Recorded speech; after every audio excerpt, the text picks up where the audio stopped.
Five. Nanti takut inframe. No, Aldino, pintu darurat dikunci aja. Ditarik, dikunci.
Assalamualaikum warahmatullahi wabarakatuh. Selamat siang dan salam sejahtera bagi kita semua, Sobat Pols.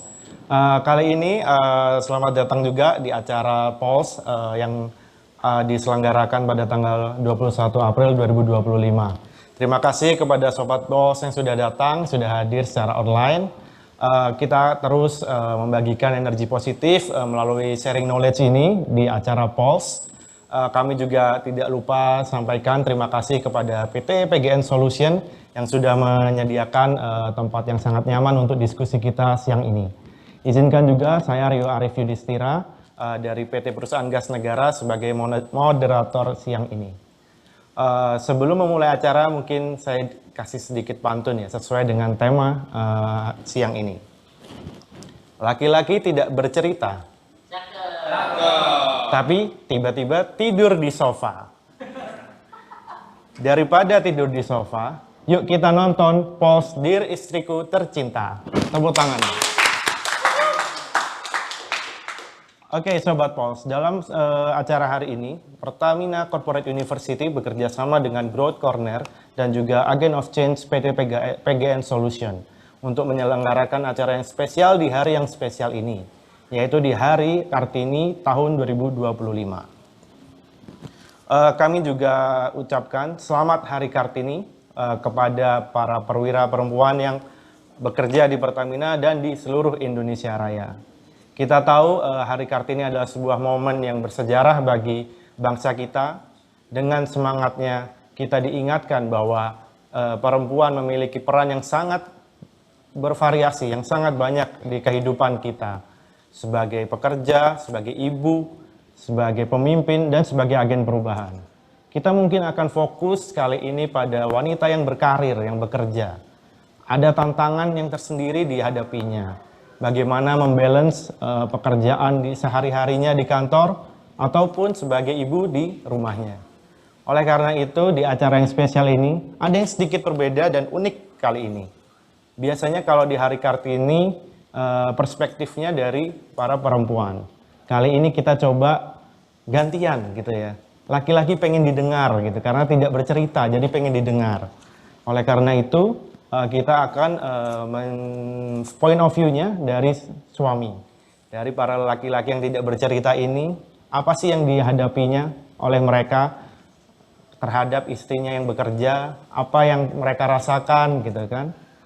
Tujuannya apa? Supaya para istri, para perwira Pertamina yang perempuan, yang bekerja, yang berkarir, bisa bekerja dengan cemerlang, dengan nyaman setelah mengetahui apa yang dirasakan oleh para suami. Sehingga keluarganya menjadi lebih akur, keluarga yang sakinah, mawadah, dan warohmah. Itu tujuan dari podcast hari ini. Kemudian Sobat Pols, untuk membahas hal tersebut pada siang hari ini telah bergabung bersama kita yaitu Ibu Roslina Ferauli atau yang lebih akrab dipanggil Mbak Vera.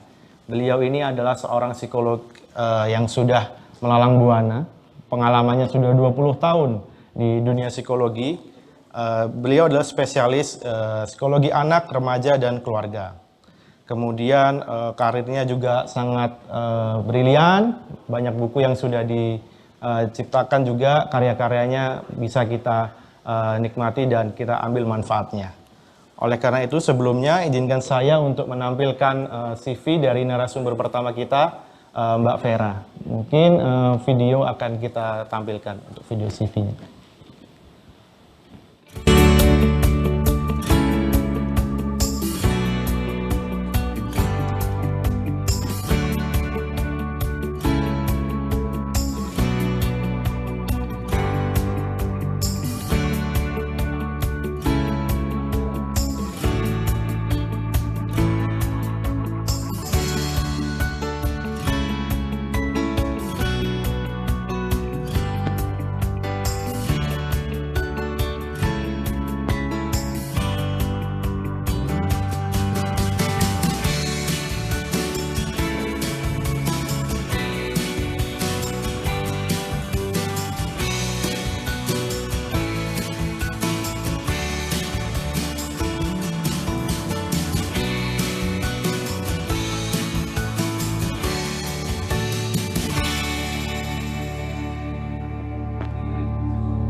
Oke, udah kita saksikan CV dari Ibu Vera. Mari kita sambut kepada Mbak Vera. Kami persilahkan untuk ke depan.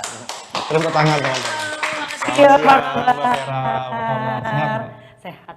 Ya, luar biasa. Luar biasa. Ini pengalaman yang berharga, Bu. Akhirnya bisa ketemu kita. Biasanya cuma lihat di Instagram. Iya, ada di Instagram. Instagramnya Kali Mbak Vera. ini Akhirnya bisa bertemu tatap muka langsung. agak feedback nih kita ternyata ya semuanya ya. Mari silakan. Di saya silam ya. Wah. Sebelum duduk aja tadi pengen mantun sebetulnya, tapi nanti aja. Oke, siap, boleh. Kita simpan pantunnya. Oke, Mbak Vera, sepertinya tidak sah ya. Sebenarnya tidak ada yang kurang kalau kita hanya dari sisi psikolog untuk membahas podcast hari ini. Iya, kurang orang yang buat digali-gali. Nah, benar. Mari kita buka semua rahasianya ya, Bu ya.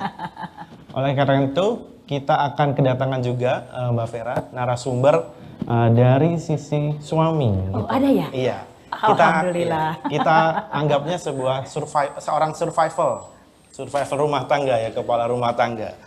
Yaitu kali ini narasumber kedua adalah dengan Mas Nanang Irawan dari PGN Solution, yaitu salah satu pekerja di Pertamina Group yang memiliki istri juga seorang wanita karir. Jadi cocok banget nih dari cocok nih dengan topik momen hari hari ini. Ya, topik hari ini cocok banget. Mungkin kita tampilkan juga CV dari Mas Nanang. Mungkin akan saya bacakan bahwa Mas Nanang Irawan ini adalah seorang ayah dari 2 anak yang penuh keceriaan, serta memiliki istri yang berkarir sebagai profesional, memiliki hobi mendaki gunung, keren juga ini Mas Nanang, dan kecintaan terhadap alam serta kehidupan sosial masyarakat. Mempunyai impian menjelajahi Indonesia menggunakan camper van bersama keluarga. Ini family minded, sangat kebapaan sekali untuk melihat keindahan negeri ini dan mengenal keberagaman budaya serta menyapa sebanyak mungkin jiwa sambil memberikan manfaat dalam setiap langkah perjalanan. Oke, kita tidak panjang lebar, kita sambut Mas Nanang Irawan.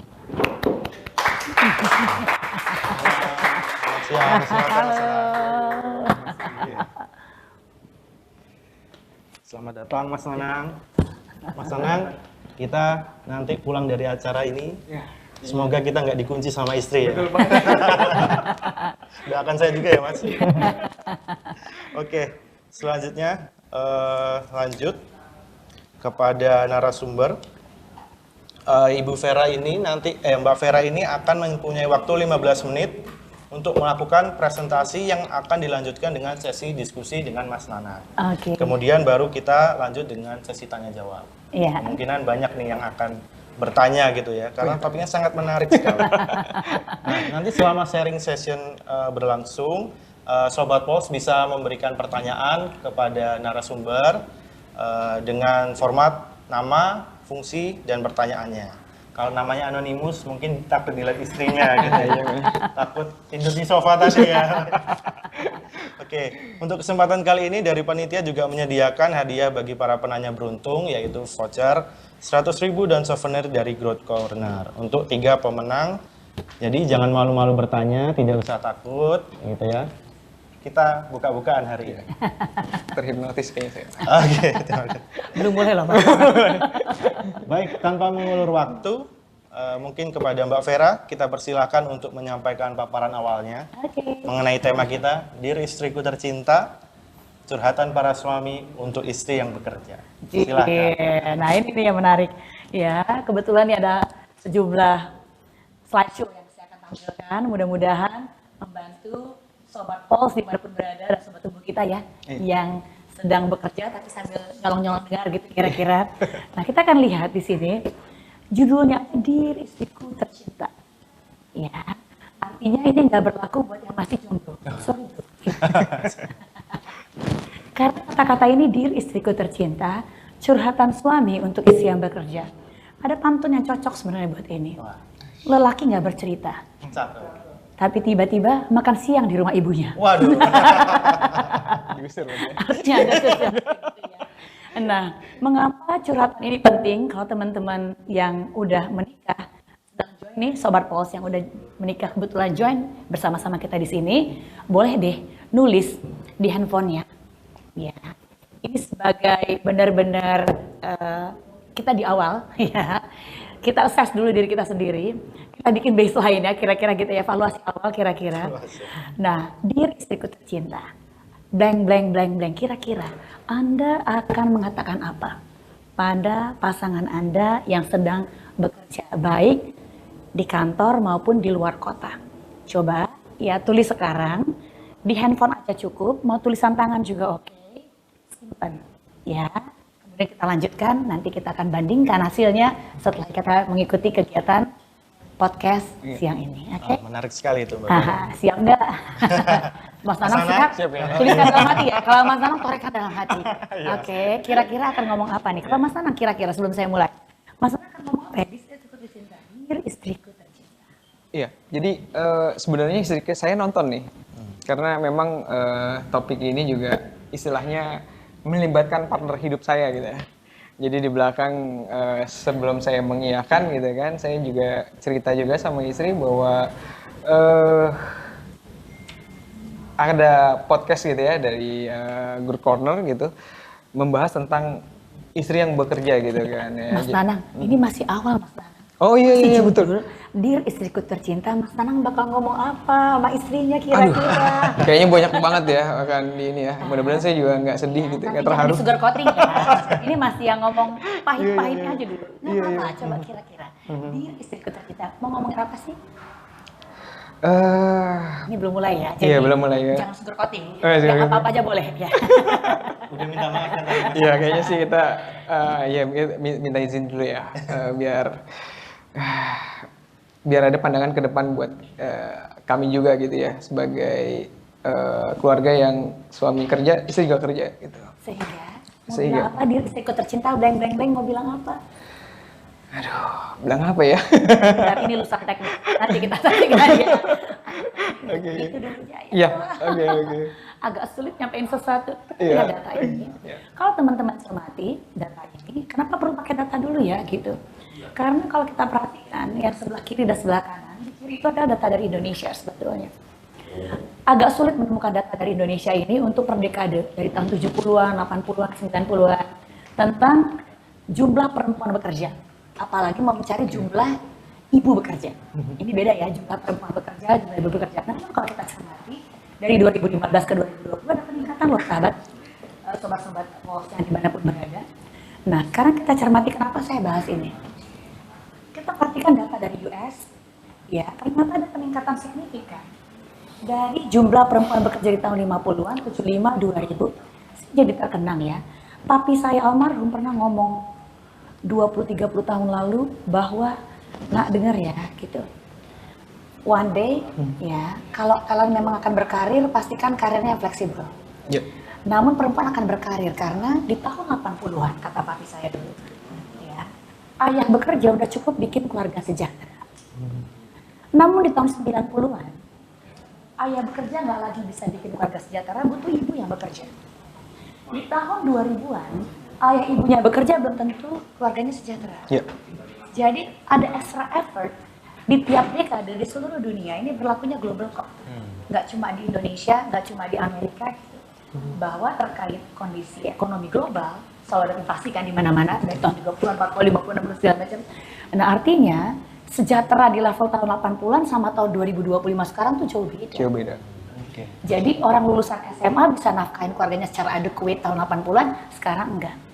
Artinya ibu-ibu butuh bekerja. Nah sekarang Mbak Vera mau tanya, di antara sobat Pulse yang lagi cuy, coba dikenang-kenang termasuk Mas Nanang, dulu papa mamanya adalah papa yang bekerja, mama bekerja, mamanya ibu rumah tangga.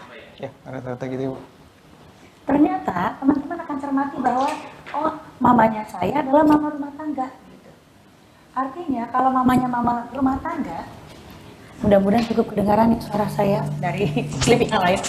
Jadi ya kalau mamanya mama bekerja, artinya dari awal papa mama bekerja, polanya udah kontemporer nih, udah egaliter. Jadi yang dilihat sebagai anak dulu waktu kita masih anak-anak, bahwa peran gender laki-laki, perempuan, suami istri dalam keluarga adalah istrinya bekerja. Kebayang nggak kalau kebanyakan kita adalah anak-anak yang tumbuh ketika orang tua kita di zaman dulu papanya bekerja, mamanya ibu rumah tangga. Mas Nanang cukup familiar dengan isu itu? Ya. Nanti kita akan colek-colek mendalam tentang ini. Artinya Mas Nanang dulu mencermati, misalnya ini contoh langsung ya, kita kali dari sini. Dulu berarti papanya bekerja 9 to 5 kah kebetulan? Iya, betul. Nah 9 to 5 mamanya adalah ibu rumah Ibu tangga. rumah tangga. Mama kebetulan terlibat ngasuh anak nggak? Terlibat pastinya. Terlibat ngurus rumah tangga banget nggak? Banget. Jadi yang masak siapa ya? Ibu ya. Ada support system nggak buat ibunya? Atau dulu dibantu mbak? Sendiri. Sendiri banget kan? Artinya ya skripnya dalam skemanya Mas Nanang sejak kecil, kalau lihat suami istri, istri adalah yang masak, yang ngurus anak, ngurus keluarga, itu udah tertanam di kita. Jadi kalau kita bicara tentang peran gender, nih kita akan ngomong peran gender nantinya, ya akan ada kaitannya dengan data ini. Karena kita yang terbiasa lihat papa bekerja, mamanya di rumah sibuk ngurus macam-macam, maka saat kita dewasa kita taunya template-nya harus kayak gitu. Ketika template-nya berbeda, kita merasa bahwa ada konflik internal di diri kita, bahwa kok istri saya bekerja ya, memang kita dukung si istri bekerja karena kan secara ekonomi tadi kuat, 2 orang tuh ekstra jadinya, bisa investnya lebih banyak gitu misalnya. Namun ada sisi di mana istri kok nggak pernah masak, rumahnya berantakan, kalau kita berharap seolah-olah kira-kira kejadiannya kayak gini. Sama nggak dengan keluhan teman-teman? Pernah ngeluh nggak kadang-kadang? Pernah curhat nggak? Bahwa rumah berantakan. Kita baca ya di sini bareng-bareng ya. Seolah-olah bahwa kok waktu sama pasangan tuh nggak cukup lagi. Istri sibuk dengan pekerjaan dan anak. Waktu bersuami kapan? Lihat. Ya, ketika kita lihat satu persatu curhatan ini curhatan yang saya dapatkan dari berbagai buku textbook maupun yang dari ruang praktik saya. 20 tahun lebih saya praktik, rata-rata ini adalah isunya. Kalau kita cermatin, ini isu di permukaan sebetulnya. Jadi ibarat gunung es, ya nanti saya akan gambarkan, ibarat gunung es, ini keluar di awal, di atas gunung es tadi, di puncaknya gunung es. Di bawah sini ternyata, jangan-jangan tiap laki-laki, terutama ketika dia punya mama yang ibu rumah tangga waktu dia kecil dulu, papanya yang bekerja alias pola tradisional, dia berharap istrinya meskipun bekerja somehow kadang-kadang masak doang buat suami. Nggak pernah dimasakin loh sama istri loh, nggak pernah dimasakin nggak Mas Nanang sama istri. Tuh, masak, catat ya Mas. Bentar, karena tadi istrinya bekerja. Ya dokter pula, betul. Nanti kita akan perdalam bagian ini. Sedang ambil PPDS lagi. Betul. Spesialis artinya kebayang sibuknya gimana? Disuruh masak loh. Dibilangin masak, ya masak, oke. Yang ngurus rumah tangga siapa kebetulan? Ada support systemnya. Oh, syukur deh gitu ya. Karena beberapa orang tua yang jadi orang tua sekarang, suami-suami misalnya, ketika dia cermati oh istrinya, ibunya dulu ibu rumah tangga, maka ada harapan secara nggak sadar di alam bawah sadar yang dia internalize pada saat dia lihat bapak ibunya dulu, ibunya mestinya ngurus anak. Ya itu dia nggak dapetin di rumahnya saat ini karena istrinya bekerja. Sehingga ada perasaan gini, aduh dia sibuk banget ya. Aduh kok dia nggak seperti ibunya dulu ya yang ngambilin teh buat bapaknya kalau pulang kantor. Bukain sepatu bapak dan kaos kaki bapak gitu misalnya. Udah masakin, makanan rapi. Ada pengharapan seperti ini. Jadi catatan yang Mbak Vera sebutkan di dalam sana tuh, Mas Nana maupun Mas Rio, ini adalah harapan yang di bawah puncak gunung es tadi. Harapan-harapan suami ketika dia tahu harusnya istri-istri tetap masak. Tetap, ini kan versi tradisional. Tepat nggak sih versi tradisional ini? Belum tentu. Sekarang kita cermatin. Ya, kalau dari perspektif psikologi apa yang terjadi ketika suami-suami curhat kayak tadi? Ya, ada yang karena nggak merasa dimasakin istrinya, makan di rumah mamahnya pulang siang-siang. Ternyata kita punya penghayatan tentang peran gender. Ya, gender itu apa sih Mbak Vera? Lihat ya, ketika kita lahir, secara biologis kita ditentukan jenis kelaminnya laki-laki perempuan. Bahasa Inggrisnya male female. Ya, seiring ketika kita bayi, yang laki-laki akan punya stereotip tentang gender nih.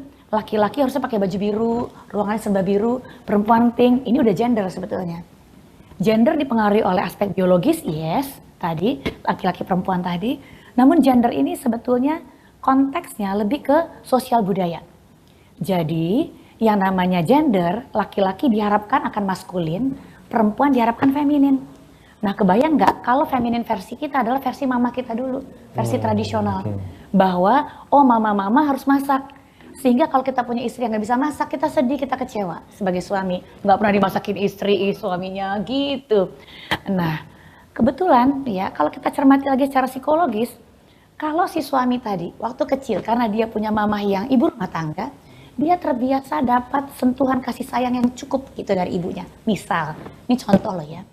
Maka waktu dia dewasa, buat dia yang namanya love secara primary, jadi relasi primer itu yang mana ya? Anak terhadap ayahnya one on one, anak terhadap ibunya one on one itu primer. Jadi waktu dia kecil dulu, dia hayati ibunya sayang banget dan komplit kebutuhan dia punya emosional gitu kan ya. Maka waktu dia dewasa punya istri, dia akan punya harapan. Istrinya akan mampu memenuhi kebutuhan kasih sayang dan emosional kayak dia dan ibunya dulu. Apalagi kalau dia waktu kecil dulu adalah anak emas ibunya. Golden child. For your info, ya, selalu dalam keluarga ada golden child. Contoh Mas Nanang nih, kita tanya singkat-singkat dikit ya sambil nanti kita haruin. Mas Nanang berapa bersaudara kebetulan? Saya 2 bersaudara, saya anak terakhir. Anak bungsu, kakak laki-laki atau perempuan? Laki-laki. Jaraknya jauh nggak umurnya? 4 tahun. Ya, di antara berdua, siapa anak kesayangan papa dan mamahnya kira-kira? Kayaknya nih. Kayaknya sih kalau laki-laki itu anak pertama ya. Iya, jadi kalau Mas Nanang agak kebalikan nih.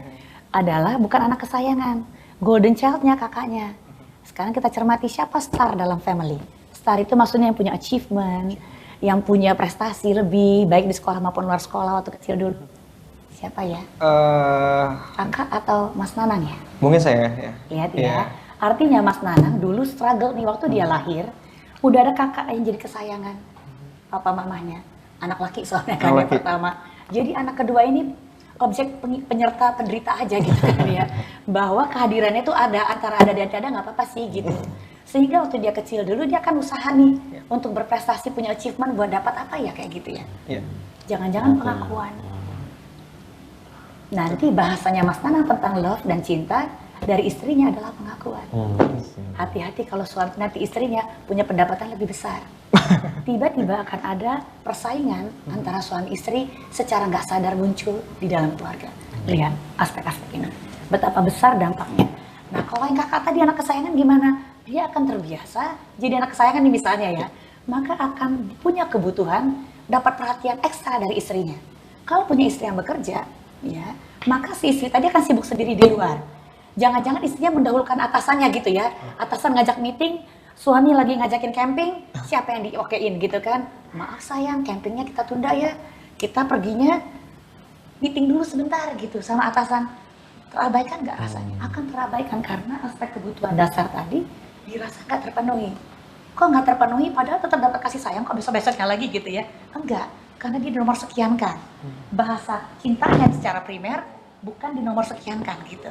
Nah, perhatikan di sini, termasuk kalau kita bilang bahwa ada anak-anak yang terhayatinya bahwa, ya apalagi kalau dulu bukan anak kesayangan tapi anak yang tertolak gitu, rejected gitu, ya kan, unwanted child gitu kan rasanya. Jangan sedih dong Mas Nanang. Terus kemudian, ya, ketika ada isu-isu kelekatan emosional ini, pasangan lagi sibuk sendiri, ada perasaan kayak rejected, unwanted.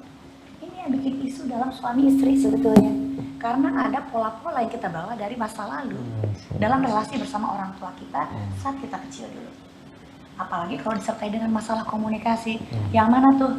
Bukannya bilang gini, sayang, kita udah lama gak bareng, I miss you gitu ya. Soalnya pantang ngomong kayak gini gitu kan ya. Malah bilang gini, kamu sih sibuk melulu sama atasannya gitu. Ya, bahasa dalam psikologi ketika kita komplain, jangan pernah pakai kata kamu sih sibuk melulu. Jadi jangan pernah pakai you message untuk menyatakan keluhan. Karena jadinya nanti bikin tuduhan cenderung agresif, sehingga nanti pasangan akan menghayati, oh gue perlu defense nih. Apaan lo, gue juga sibuk gitu kan ya. Lu yang kali bla bla bla, akhirnya berantem. Coba seandainya ada punya keluhan, pakai iMessage. Ingat ini cuma buat pasangan ya, jangan pakai iMessage sama teman di kantor. aku sampai teman kantor nggak boleh. Rentan nanti. Jadi kalau aku merasa kayak kita berjarak deh. Nah ini iMessage namanya. Itu buat nyampein keluhan. Itu di aspek komunikasi. Kenyataannya kebanyakan kita nggak terlatih untuk berkomunikasi dengan tepat. Intinya ya, apalagi kalau kita ngeliat tadi istrinya nggak kerja tiba-tiba kerja. Istri yang tadinya levelnya di bawah kita mendadak tiba-tiba menjulang. Karirnya lompat di atas kita jauh banget, moncer, gajinya berkali-kali lipat dari kita. Wah, ini perubahan kayak gini, istri makin sibuk, makin gak punya waktu buat anak dan keluarga dan suami, makin gak di rumah. Ini beban buat Anda berdua. Perubahan ini bikin konstelasi dalam keluarga juga berubah. Sehingga, apa yang bisa kita lakukan dong? Rahasianya, kalau udah sampai di level krisis kayak tadi, mau nggak mau butuh ke pakar. Pakarnya siapa? Psikolog klinis yang handal tentang counseling couple counseling maupun couple therapy. Diajarin apa nanti? Diajarin nggak cuma gini nih, dalam pasangan kan kita gini, you versus me, kita against each other gitu, berantem nih berdua gitu, lo gue gitu kira-kira kan ya. Itu mau kita reset, kita geser, kita restructure, kita reprogram ke arah as kita berdua nih against our problem. Apa problem kita tadi? Selama kita masih ngomong gini, kamu tuh, kita lagi nggak bicara tentang us, lagi bicara lo versus gue. Cermati bagian itu, sehingga nanti yang akan dibenahi secara psikologis adalah, ini bisa dibenahi sendiri nggak sih Mbak Fer? Bisa. Nonton podcast ini, kita kan punya kesadaran, iya ya, ternyata aku dulu dipengaruhi oleh penghayatan tentang peran istri yang bekerja, versi mama dulu, mama kerja dulu. Nah, lucunya ya, waktu kita dewasa, dari perspektif transgenerational psychology, bisa dua nih tipenya. Kita akan ngulangin pola serupa di masa lalu, atau kita betul-betul anticipate kejadian-kejadian masa lalu, kita compensate istilahnya. Nah jadi waktu kita punya ibu yang dulu kerja misalnya, ibunya sibuk, maka waktu dewasa kita nggak berharap punya istri bekerja misalnya. Artinya kita compensate masa lalu. Tapi kalau kita bangga lihat ibu kita dulu bekerja keren, karirnya keren, mamanya paling cantik di satu kelas gitu kan ya, maka kita akan pengulangan pola. Senang lihat istri-istri bekerja misalnya, itu ngulangin pola. Nah jadi yang kita benahi nanti adalah penghayatan tentang gender ini. Bahwa gender itu di masa lalu versi tradisional cocok. Bahwa ibunya rumah tangga dia ngurus segala macam. Tapi ketika istrinya mulai bekerja, maka urusan rumah tangga dan pengasuhan anak butuh di-share. Nah zaman sekarang udah mulai bergerak nih Mas Rio, Mas Nanang, bahwa laki-laki udah mulai ngeh nih. Oh iya ya, tugas rumah tangga kita share, soalnya istrinya kerja, dia kerja. Pengasuhan anak kita share, tapi faktanya ternyata versi tradisional kita masih versi yang abu-abu. Istilahnya banci dalam tanda petik ya. Yang mana tuh? Bahwa ya betul kita sama-sama ngasuh anak, tapi ternyata istri 2 kali lipat lebih banyak habisin waktu untuk ngasuh anak meskipun dua-duanya sama-sama kerja. Bener sama-sama ngurus rumah tangga nih, istri lebih banyak 2/3 kali lipat dari para bapak-bapak ngurus rumah tangga. Kebayang nggak beban istri ini seperti apa? Udah kerja, sama-sama kerja. Kalau zaman dulu bapak-bapak penafkah utama, istri-istri kalau seandainya dapetin nafkah cuma support part time, by project, UMKM di rumah-rumahan aja gitu misalnya ya. Zaman sekarang ya penafkah utama atau breadwinner-nya adalah bapak dan ibu. Kadang-kadang ibunya lebih tinggi malah. Jadi ya kalau udah posisi kayak gini, ingat ya money yang dimiliki masing-masing itu mengandung power. Jadi ada isu juga di situ sebetulnya. Nanti kita akan cermatin masalah kita apa sebetulnya. Bukan tentang money-nya ternyata, namun tentang adu power, power struggle namanya. Jangan-jangan masalahnya bukan tentang istri kok nggak ngerti beresin rumah, nggak ngasuh anak, jangan-jangan kita yang punya harapan ketinggian. Karena kita lihat dulu mama-mama kita udah ngasuh anak, beresin rumah, tapi kan mamanya ibu rumah tangga gitu kan ya. Istri-istri kita nggak begitu, itu pola tradisional. Ini versi kontemporer. Nah, nanti baru kita tingkatkan kedekatan emosionalnya dengan cara apa? Seberapa sering kita punya intimate moment? Ya, caranya gimana untuk ningkatin intimate moment? Mbak Vera punya teknik di sini. Ya, tekniknya kita akan lihatkan di sini sebentar. Ya, tekniknya adalah nanti untuk punya intimate moment, ya setidaknya sehari-hari melakukan Sunday synchronize. Bahwa seminggu ke depan pada mau ngapain nih, kapan jam kencannya nih gitu. Ini paling sering saya lakukan sama pasangan, sama Pak suami, karena Pak suami repot banget. Tugasnya kadang-kadang pergi keluar kota, kadang-kadang ngurusin 3 company kebetulan, jadi berat untuk gitu. Istrinya juga begitu juga, kalau lomba-lombaan keluar kota, siapa mau keluar kota besok, siapa mau keluar kota kapan lagi gitu. Itu dulu di awal-awal pernikahan. Jadi ada Sunday synchronize, kapan nih momen datingnya kita berdua tanpa anak.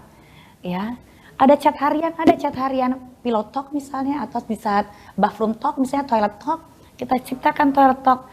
Karena saat di toilet bisa lebih santai, misalnya ngobrol bareng berdua misalnya. Or check-in malam untuk saling memahamin. Check-in di sini ya bukan lawannya dari check out yang siap-siap tadi, gue ya, mau check out nih istrinya nih.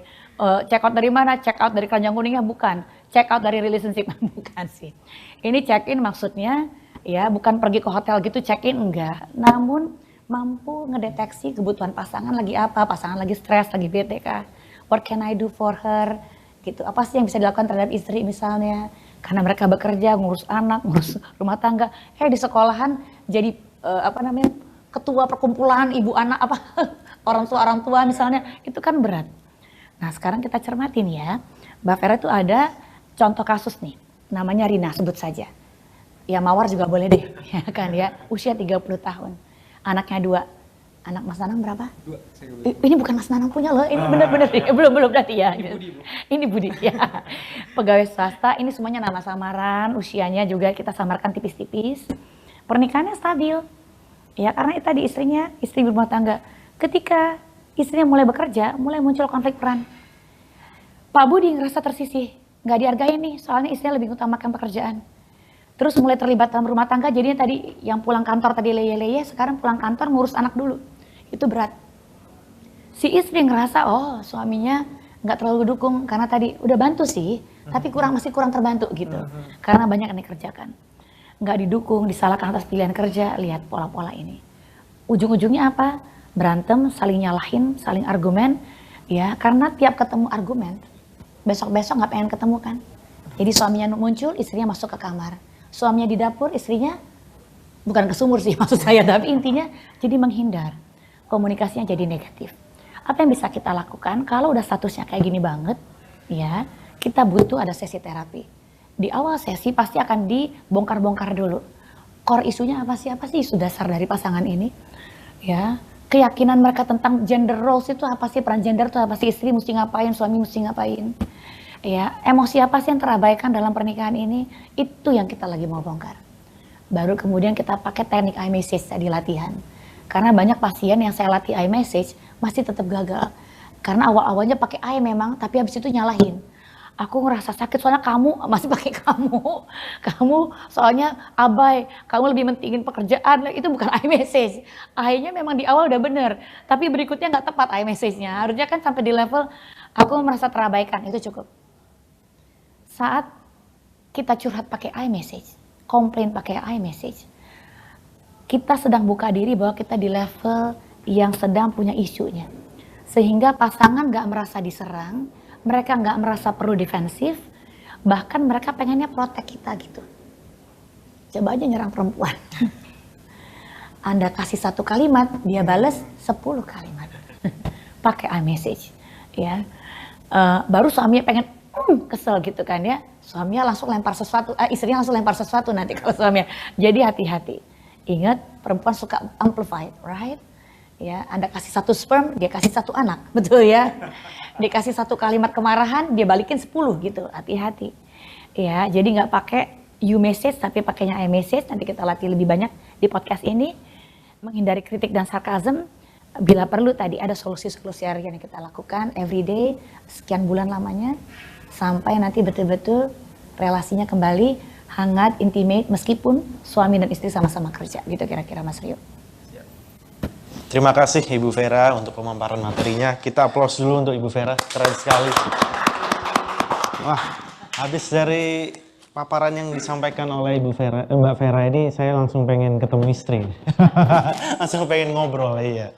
Nah, mungkin tidak cukup dengan paparan dari Mbak Vera. Kita mungkin bisa mengulik dari Mas Nanang. Apakah yang disampaikan tadi oleh Mbak Vera terkait dengan cara kita memahami istri yang bekerja, itu juga dialami oleh Mas Nanang. Mungkin Mas Nanang bisa cerita pain-nya seperti apa, dan mungkin atau ada cerita unik lainnya, wah, mungkin bisa kita diskusikan bersama. Monggo Mas Nanang.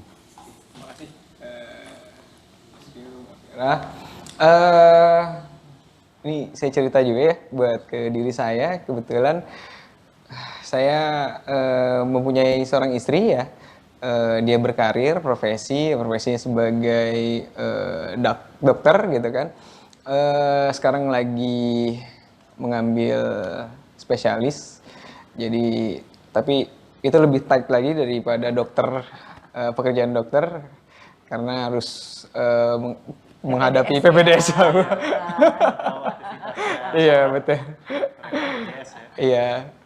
Kalau untuk perannya kan menjadi ganda ya, sebagai seorang istri juga, terus berkarir juga. Apalagi kalau seorang dokter itu karir lebih panjang daripada saya gitu kan ya.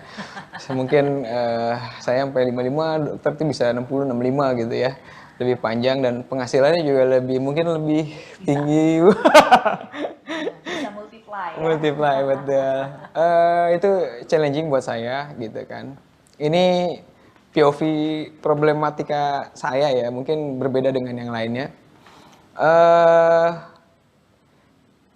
Peran istri ketika dia harus menjadi istri ya dijalanin gitu ya. Jadi kalau untuk anak, karena kita juga berbagi peran mengurus rumah tangga. Kami mempunyai 2 anak. Anak yang pertama ya 10 tahun itu sudah mulai mengerti juga dan banyak pertanyaan-pertanyaan tentang dunia ini juga. Jadi kita pendekatannya lebih dalam juga, kita juga harus hati-hati gitu kan. Sekaligus istri juga itu ya, walaupun saat ini ya sekolah gitu ya, tapi ya sama, ke rumah sakit juga, bekerja juga, 8x5 juga gitu. Ya itu yang saya alami. Mungkin ada sedikit cerita gitu ya, ketika istri berkarir gitu, saya juga pernah mengalami 3 tahun berturut-turut karena istri muslim menggantikan yang non muslim. Jadi kami itu dari tanggal 24 hingga tanggal 2 Januari gitu, kita ya istri bekerja, jadi berbagi peran. Saya nemenin anak-anak. Ketika mau tahun baru, saya tinggalin anak-anak di rumah, saya menyusul ke tempat istri. Jadi kita merayakan tuh di parkiran gitu, karena kalau di Jakarta tuh kelihatan kembang api ya, dimanapun ya pasti ada kembang apinya, jadi kita ngelihat bareng-bareng gitu. Itu momen juga gitu. Yang kami jaga itu sebenarnya karena kalau komitmen, mungkin komitmen itu selesai di awal ya, ketika istri sebelum menikah, istri menyampaikan bahwa ya dia akan mempunyai cita-cita untuk menjadi seorang dokter gitu. Jadi itu jadi komitmen awal. Jadi dia akan bekerja dan butuh bantuan saya juga untuk berbagi peran dalam rumah tangga. Yang kami jaga itu ya komunikasinya, terus kita kolaborasi, dan kita alhamdulillah masih ada support system. Support system kita itu ya orang tua kita juga, dan ada juga yang membantu juga saat ini. Tapi itu yang tadi saya sampaikan, istri juga masak juga. Jadi kalau istri itu masak, menyiapkan malam, jadi tinggal kalau pagi itu tinggal angetin aja gitu. Karena anak saya tuh yang pertama ya pikiter ya. Jadi kalau nggak sesuai gitu ya nggak dimakan gitu ya. Nggak bisa. Gitu ya. Jadi istri juga turut campur gitu kan untuk memasak. Terus kalau untuk berbagi momen ya kita menyempatkan waktu yang tadi saya bilang sejak zaman COVID ini saya kembali lagi ke alam gitu ya, mengajak istri yang tadinya nggak suka jadi coba suka gitu ya. Ya camping bareng gitu, dimana kalau di tempat pegunungan tuh susah sinyal gitu, jadi pendekatannya emosionalnya lebih dapet ya. Beneran ada camping ya? Dia tadi saya nggak salah di situ. Iya. Camping loh, bener-bener. Ya, saya camping bareng sama keluarga gitu ya, karena anak yang kedua laki-laki itu seneng tertarik sama alam juga, cinta dengan alam juga karena dia juga punya peliharaan di rumah. Ya kita itu dia momen-momennya di situ juga. Anak pertama tadi juga laki-laki. Anak pertama perempuan. Anak pertama yang perempuan, anak kedua yang laki-laki. Laki-laki. Pasang deh ya. Iya betul. Oke, keren sekali cerita dari Mas Nanang ya. Jadi emang nggak bohong Bu berarti di latar belakang Iya. CV-nya tadi ya. Seorang family man berarti ya.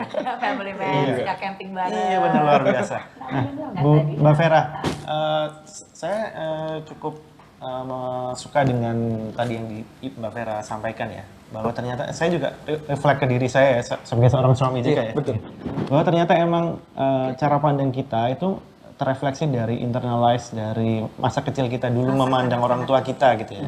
Saya jadi tersadar mungkin ada beberapa teman atau rekan saya yang mungkin kaget ya dengan istri yang bekerja, akhirnya disuruh ini point of view sendiri ya, yang better istri nggak bekerja gitu. Tapi saya nggak ada merasa ada konflik gitu melihat istri kerja. Mungkin karena orang tua saya, ibu saya juga bekerja gitu. Dulu mamanya Iya, bekerja. mungkin Jadi dari situ saya terbiasa. Jadi familiar dengan pola iya, ibu bekerja kan. Iya. Tapi dengar nggak tadi ceritanya Mas Nanang? Iya.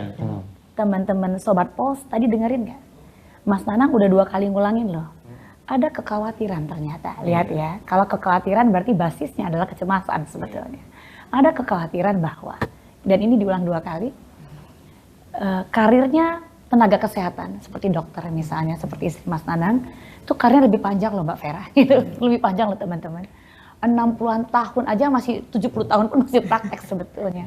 Saya tadi batasnya cuma 50 sekian tahun, 55 ya. Udah dihitungin nih, lihat ya. Kemudian ada kekhawatiran kedua berikutnya, ingat kalau dokter, begitu mereka udah selesai residence PPDS-nya, udah jadi spesialis, lompat deh itu pendapatannya. Ya, sebagai anak yang dulunya terbiasa berprestasi, bukan anak kesayangan dan bukan golden child maksud Mbak Vera. Artinya pride, pencapaian penting buat Mas Nanang. Jadi ketika punya pasangan yang dulu masih baru sekolah kedokteran kan masih dulu dokter itu sekolahnya panjang banget. Waktu nikah dulu Mas Nanang masih di sini, masih aman nih. Ketika istrinya mulai ada tanda-tanda akan nyalip nih kayaknya, Mas Nanang mulai khawatir. Maka tadi waktu sambil ngomong kadang-kadang ya lidahnya mulai basahin bibirnya, kering. Tadi ada efek-efek dari respons-respons emosional Mas Nanang ya. Wah ini udah ada nih muncul gitu kan ya. Ada kekhawatiran sebetulnya, right? Sekarang belum jadi isu, tapi mungkin nanti akan jadi isu. Isunya bukan tentang istri yang pendapatan nanti akan lebih gede atau lebih panjang jumlah jam karirnya gitu ya, panjang jalan karirnya, melainkan kekhawatiran seorang suami yang terbiasa punya pride dan ego yang tinggi gitu, terbiasa untuk punya pencapaian. Makanya tadi kalau dengar kisahnya Mas Nanang asik banget, mereka berdua, dua-duanya sama-sama kerja, dua-duanya sama-sama terlibat dalam pengasuhan, dalam rumah tangga, lihat ya, sama-sama mau share gitu, karena dua-duanya terbiasa untuk gini, we'll do our best. Jadi waktu kecil dulu ya, DNA dalam tanda petik ini DNA-nya Mas Nanang adalah I'll do my best. Waktu jadi suami, I'll do my best. Waktu jadi ayah, I'll do my best. Gitu kan bahasanya. Tapi ketika istrinya tiba-tiba akan moncer nih kayaknya, deg-degan lah Mas Nanang gitu kira-kira.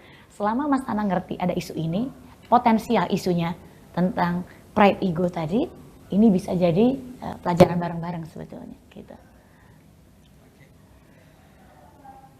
Iya. Agak relate ya rasanya. Agak relate, benar sekali.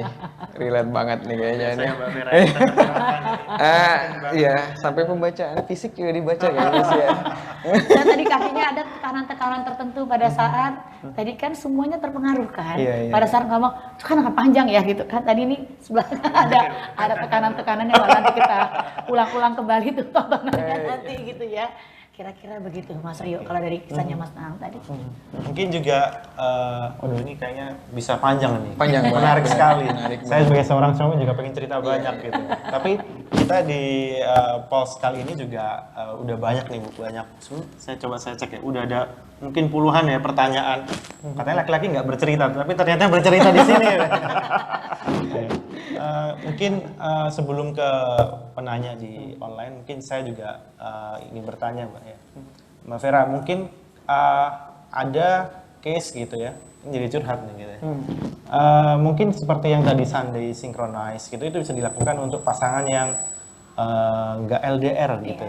Nah, Dan bukan PPDS juga ya iya. masalahnya agak Nah, kalau sulit memang. case-nya tadi kan lagi PDS, kalau saya LDR nih, saya LDR ya, iya. kebetulan ya. LDM dong ya. Iya, oh iya LDM, sorry. Nah, LDM udah marriage ya. Long distance marriage ya. Itu bagaimana Mbak Vera untuk bisa mengaplikasikan Sunday Synchronize?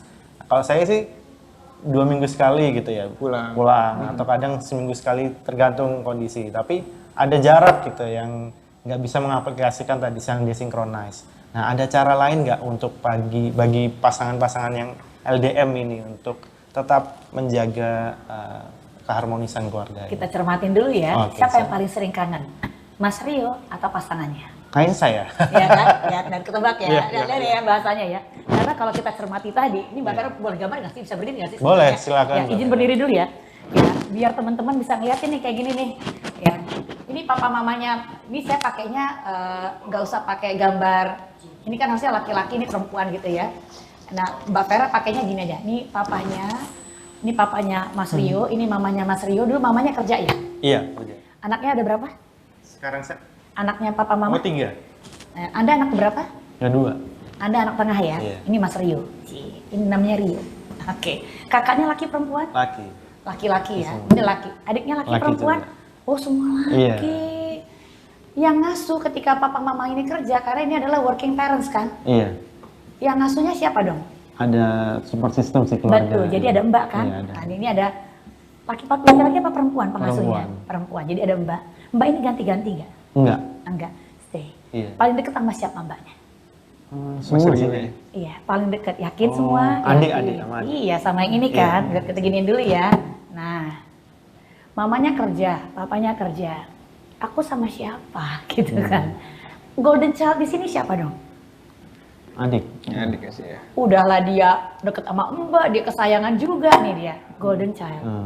Ya, kasihan nih kakak-kakak. Jaraknya deketan nggak?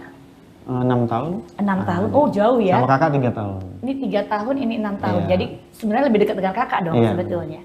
Nah, di antara berdua siapa yang prestasi dan pencapaiannya paling moncer?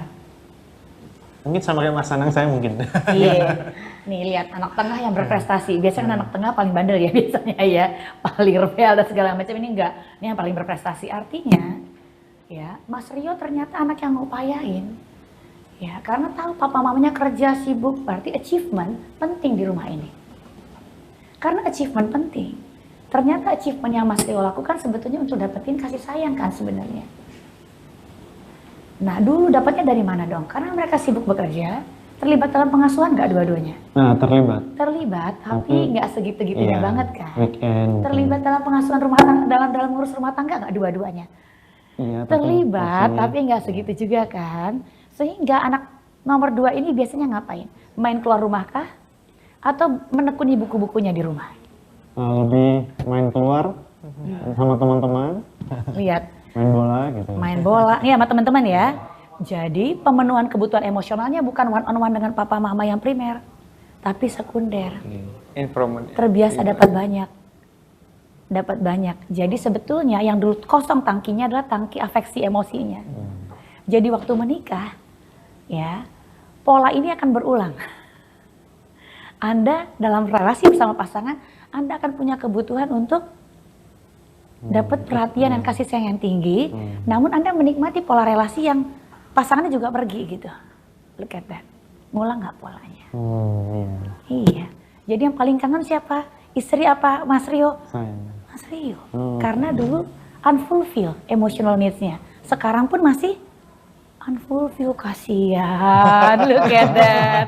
Habis ini pesan tiket pulang. Pulang. Nah, artinya apa?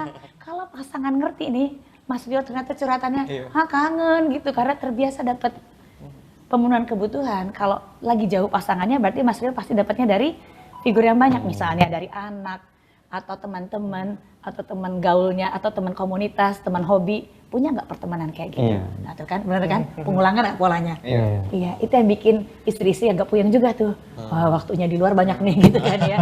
Ya, padahal itu adalah bagian dari pemenuhan kebutuhan emosional yang dulu nggak terpenuhi. Nah, LDM sayangnya cuma cocok untuk orang-orang yang kuat. independen atau mandiri secara emosional. Terbiasa dulunya I'm on my own gitu. Tapi kalau terbiasa untuk craving for love, craving for affection gitu ya, maka LDM agak sulit. Agak sulit kan? Ini udah berjalan mungkin 5 tahun. Iya. Masih bisa menjaga. Masih bisa jaga, tapi gini, alhamdulillah masih bisa jaga. Namun sebenarnya agak berat sebetulnya. Iya. Asalkan pasangan Anda kebutuhannya bukan tentang apa yang lain-lain, bukan gitu ya, melainkan tentang afeksinya sebetulnya. That's all. Terima kasih Mbak Vera. Oke, Mas Anang ada yang ditanyakan lagi atau kita bisa lanjut? Ini udah banyak puluhan. Saya mau nanya ya. Boleh ya. Menarik ya kalau Mas Rio fulfillnya juga di lingkungan. Saya juga mungkin kecilnya juga di lingkungan, gitu kan. Kalau misalnya kita nih ya ada permasalahannya, kadang-kadang kita sibuk, saya sibuk, istri sibuk, ketika sampai rumah gitu ya, istri kan butuh attention ya, gitu kan, kalau cerita gitu ya. Sedangkan saya juga ada masalah gitu ya, di ini. Terus kadang-kadang ya jadi percikan lah gitu ya. Tapi saya lebih banyak ya menghindar ya, gitu ya, menghindar. Karena udah mulai percikan gitu, karena saya akui saya salah gitu kan, karena ya kita sama-sama, aduh kayaknya di rumah juga, di kantor juga kita pusing, dia cerita juga tambah pusing gitu ya. Itu bagaimana ya Bu ya, Mbak ya, Mbak Fer, kita dari sisi saya gitu ya, untuk kalau istri itu cerita bebannya atau gimana gitu ya. Ya kita ngerasa bahwa istri lagi cerita bebannya berupa dia kayak kurang kasih sayang gitu kan ya, kurang perhatian misalnya. Lihat, ketika istri curhat, maka ketika status suami ada dia udah merasa ngupayain nih, jadi suami yang the best gitu ya. Udahlah 3 kali tahun baru di parkiran gitu misalnya ya, nggak ada yang mesra-mesra sama sekali gitu kan. Lihat kembang api dia jadi momen termesra sedunia tuh kayaknya. Namun sebetulnya itu kan Anda akan ngerasa bahwa Anda ngupayain loh. Effort besarnya udah di Anda nih. Maka sebetulnya ketika istri masih komplain, rasanya kayak suami yang I'm not good enough husband ya kayaknya gitu. Kadang-kadang ngerasa suami yang gagal gak sih gitu kan ya. Ada perasaan itu, yes. Perasaan tentang penghayatan bahwa sebagai suami yang gagal atau I'm not good enough tadi bukan karena keluhan istri. Namun penghayatan tentang ego dan pride bahwa Anda ngupayain yang terbaik, Anda terbiasa achieve gitu, ngupain yang the best you can, itu adalah pola yang sudah Mas Nanang miliki jauh sebelum ketemu istri lo, jauh sebelum pernikahan. Jadi ketika pola tersebut agak tersenggol, sebenarnya bukan oleh pasangan. Pasangan cuma jadi trigger, bahwa rasanya kok Anda udah ngupayain, kok dia masih komplain sih gitu. Udah bagi-bagi beban pengasuhan, gue lebih banyak nih pengasuhannya karena di beliau ini lagi PPDS nih gitu kan ya. Langsung kan ketawanya jadi kering kan. Iya langsung bener-bener kena gitu. Iya itu bener banget gitu kan. Yes itu bener Mas Nanang. Dan ini terjadi dengan siapapun gitu yang punya pola serupa kayak Mas Nanang. Jadi ini bukan cuma punya Mas Nanang doang loh. Banyak laki-laki di Indonesia yang terbiasa, apalagi anak pertama, biasanya anak pertama sih biasanya. Kebiasaan jadi betul-betul ketopong bersinar gitu ya. Jadi terbiasa punya achievement yang diandalkan, papa bearnya dalam keluarga. Tiba-tiba dia udah ngerasa dia melakukan yang terbaik nih. Kok masih ada komplain sih? Gitu. Itu pahit, itu sakit. Jadi bantu diri pahami dulu. cerita sama pasangan bahwa isu Anda, ya, Anda jadi tertrigger bukan karena curhatan pasangan, ya, melainkan karena udah ada isu lebih dulu sebelumnya nih sayang gitu. Sehingga pasangan Anda pun iya ya, apa yang bikin dia juga punya kebutuhan emosional yang gede gitu. Ingat, Anda berdua sama-sama tipe achievement nih kayaknya. Jarang-jarang perempuan dengan pilihan sekolah kedokteran, fakultas kedokteran, itu sulit loh masuknya. Cuma orang pintar yang masuk ke situ, ya kan ya. Kemudian lanjut ke PPDS, ngambil spesialis, itu pasti double-double pintarnya. Oke. Tipe pekerja keras, berarti achievement penting buat pasangan Anda. Nah, kalau Anda udah paham tadi needs-nya pasangan tentang achievement, ya berarti pasangan ada kebutuhan apa nih yang dia kopong di dalam sebetulnya. Lebih untuk sama-sama membuka diri kali Coba ya, kita lihat, pasangan Anda anak keberapa dari berapa bersaudara? anak keempat. Dari Banyak 4. kan, Iya. lihat. Ini penting sekali untuk kita pahamin, karena polanya akan berulang gitu.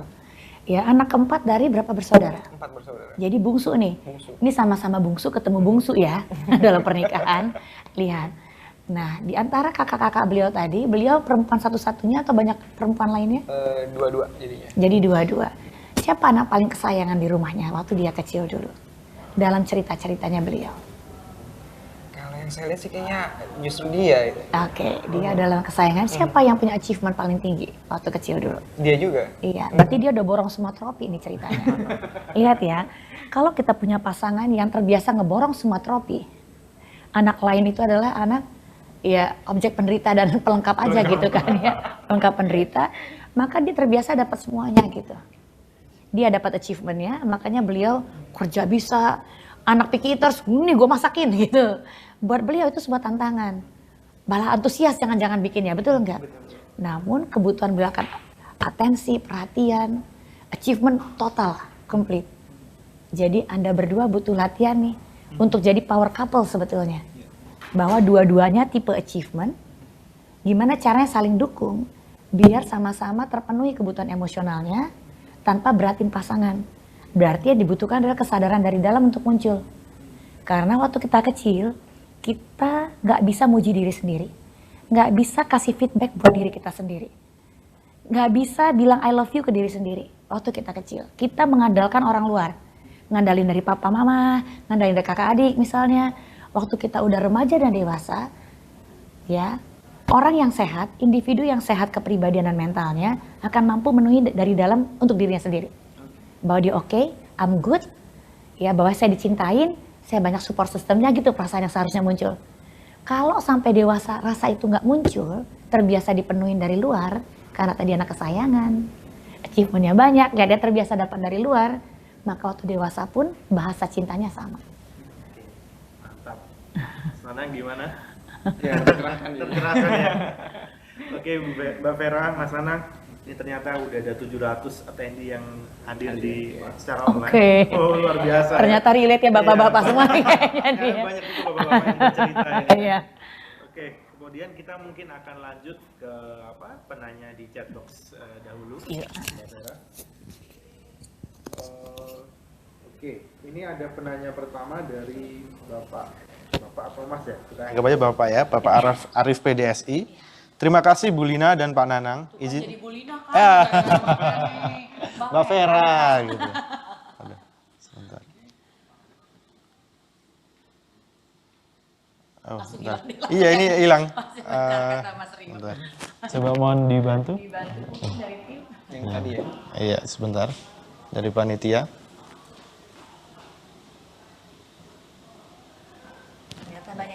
Makanya benar.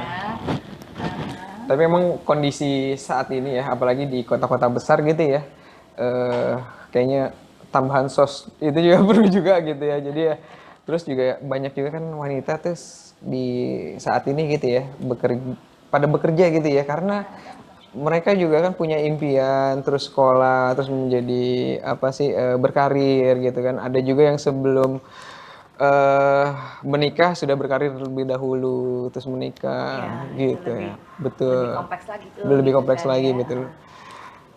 Ya, Jadi nanti isunya kita tuh tentang Iya. gimana biar bisa equal ya. Iya, betul. Sama-sama kerja nih soalnya, sama-sama jadi support finansialnya dari kiri kanan nih, sama-sama penangkap utama nih gitu.